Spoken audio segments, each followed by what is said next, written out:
sempre agir de maneira contrária. Quando o medo está na rua, você vai lá e captura. Quando a ganância está pairando, você vai lá e dá uma desovada, né?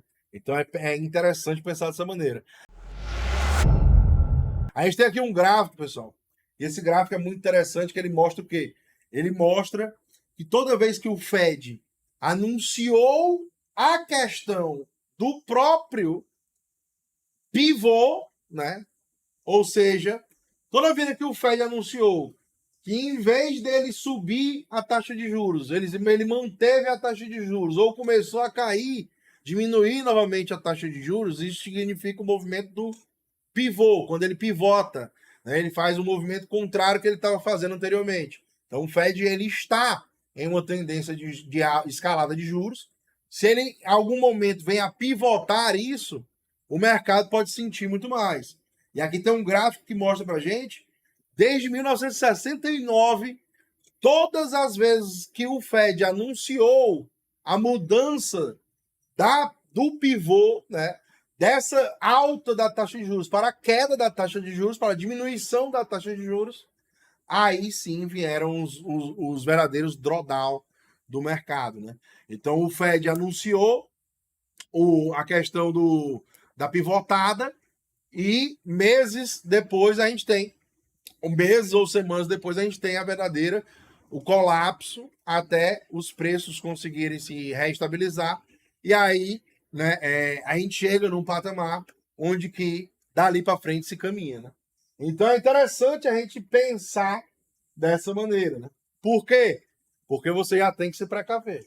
Então, enquanto o Fed não anunciar um movimento de pivotada, né, de ficar mais de boa, né, a gente pode imaginar que o mercado vai continuar esse processo de recuperação e subindo. Agora, se o Fed anuncia que vamos ter um movimento de pivotada, aí, meus amigos, se preparem para a jornada.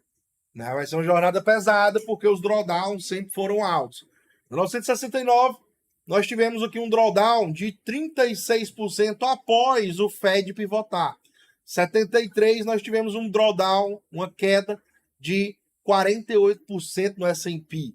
Né? 81, nós tivemos uma queda de 27% após a pivotada da taxa de juros. E aqui abaixo, você vê o movimento na linha azul das taxas de juros negociadas no mercado. Fed é meu ovo, exatamente. Só que tem um impacto significativo. Tirando liquidez do mercado, né, os ativos de risco caindo, pode ser que o mercado cripto também sinta pancada. Não quer dizer que vai, porque até mesmo o mercado cripto está sentindo uma pancada enorme agora, mas a gente tem que ficar alerta sobre esse tipo de patamar, entendeu? Então, estou só trazendo para vocês aqui, né, um movimento para vocês interpretarem. Cada um decide o que é que vai fazer, ok? Mas aqui, na linha azul, você vê que é quando o Fed está subindo os juros e o momento da pivotada. Pivotada é o quê? Quando ele estabiliza e depois ele começa a diminuir os juros. Nesse processo, você vê que o S&P aqui nos anos 2000 caiu 51%. Depois, Fed estabilizou os juros, né, ficou andando bem, o maior bull market talvez desses movimentos, né, antes desse que a gente viveu agora com essa expansão monetária que o Fed fez. Né? E aí, né, mais uma vez, em 2007, lá no colapso do Lehman Brothers, nós tivemos o Fed pivotando.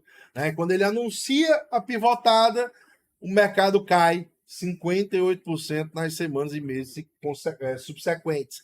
Né? E, né, depois que o juro cai, o juro estabiliza lá embaixo, e aí quando o juro estabiliza lá embaixo, nós vivenciamos o maior período de crescimento da história do mercado americano e, consequentemente, da história do mercado financeiro mundial.